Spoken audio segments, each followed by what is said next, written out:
Survivre sur scène, quand des déplacés trouvent refuge dans un théâtre de Beyrouth. Un espace de liberté, une thérapie, des Libanais investissent les planches pour fuir les bombes et exprimer leur passion pour le théâtre. Beyrouth, Liban, un fou rire collectif résonne dans la salle d'un théâtre emblématique de la rue Hamra, à Beyrouth. Des cris d'excitation s'ensuivent, puis des pleurs et des lamentations. Sur scène, près de 20 apprentis acteurs, des déplacés de guerre pour la plupart, prennent part à un atelier dirigé par Kassem Istanbouli, le propriétaire du Théâtre national libanais. Ils sont âgés de 9 à 49 ans et partagent tous une passion commune pour le jeu. Imaginez, maintenant, que vous marchez sur du feu. Lance Kassem à sa troupe, qui tente d'éviter du mieux qu'elle peut les laves imaginaires. Ok, maintenant, le sol s'est transformé en glace, poursuit le metteur en scène. Attention! Vous êtes en train de glisser. L'ambiance bon enfant régnant dans ce théâtre au décor kitsch des années 1970, qui rappelle l'âge d'or de Beyrouth, permet d'oublier, le temps d'un instant, qu'une guerre ravage le pays. Et c'est le but de cette initiative. C'est sûr qu'on ressent une peur en permanence, dit Kassem à Radio-Canada. Dehors, c'est la guerre, et personne n'est véritablement à l'abri des bombardements. Mais ces planches représentent notre planche de salut, là où l'on s'exprime librement. Faire du théâtre, c'est faire de la résistance culturelle. C'est quelque chose d'essentiel pour nous. Le théâtre doit rester ouvert à tout le monde, en temps de paix comme en temps de guerre. Kassem Istanbouli, metteur en scène. Le Liban est en proie, depuis le 2 mars, à une intensification des frappes israéliennes depuis que le Hezbollah a lancé une attaque contre son territoire en riposte à la guerre israélo-américaine lancée contre l'Iran, son parrain. Ces frappes ont tué 850 personnes, dont 107 enfants, selon un nouveau bilan annoncé dimanche par le ministère de la Santé. La guerre a également poussé plus de 800 000 personnes à fuir leur maison, tandis que plusieurs régions libanaises sont soumises à un ordre d'évacuation de l'armée israélienne. Zahra Fares, 16 ans, est originaire d'un village proche de la frontière avec Israël, dans le Liban Sud. Il ne reste presque plus personne dans son village. Je ressens de la déception, car nous avons laissé tous nos rêves là-bas, dit la jeune femme énergétique, drapée d'un voile noir. Plusieurs de nos proches et de nos amis sont morts. Pour elle, le théâtre est une forme de thérapie.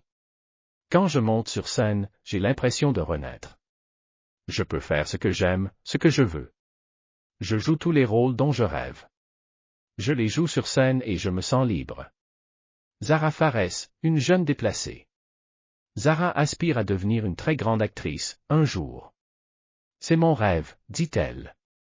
Le père de Zahra, venu la retrouver à la fin de l'atelier, est tout sourire. Je suis tellement fier de ma fille, souligne Ali Fares. Zahra a toujours aimé le théâtre, et je lui souhaite de réaliser tous ses rêves, quels qu'ils soient. Taline Moussaoui, une autre jeune qui participe à l'atelier de théâtre, est elle aussi accompagnée par un parent. Sa mère, Gada, la filme incessamment avec son téléphone portable. Tout comme ce l'est pour Zahra, monter sur scène est un geste thérapeutique pour elle aussi.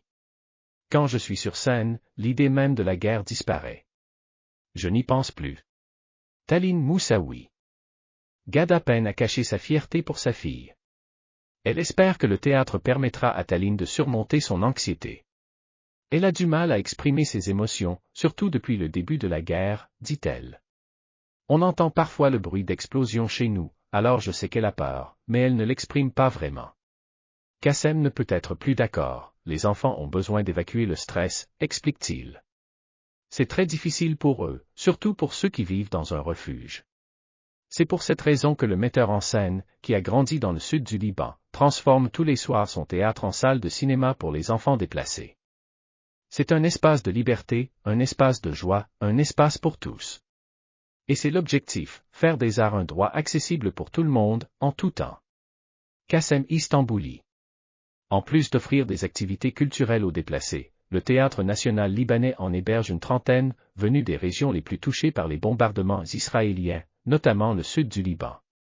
Des matelas traînent dans le fond de la salle, d'autres dans les coulisses ou encore dans les loges qui dominent la scène. Pendant que les jeunes jouent sur scène, les plus âgés s'occupent comme ils le peuvent. Un théâtre vide, c'est un théâtre sans vie, s'exclame Kassem, qui gère 2 autres salles de spectacle dans le nord et dans le sud du pays. Nous donnons vie aux espaces grâce aux gens. Et c'est important pour la résistance culturelle et la liberté du Liban. Au total, près de 100 familles sont réparties dans les 3 espaces culturels qu'il administre.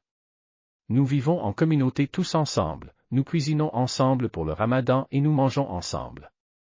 L'heure de l'iftar a d'ailleurs sonné. Hommes, femmes et enfants se rassemblent autour d'une grande table en plastique pour briser le jeûne, dans la bonne humeur. Ici, c'est un foyer pour tous. Et la porte reste grande ouverte, conclut Kassem. À lire aussi, Beyrouth, une guerre, un hôpital, 3 portraits. Au Liban Sud, des chrétiens sont forcés d'abandonner leur village, mais d'autres résistent. Au Liban, la guerre frappe les hôtels. Rédigé par Rania Massoud.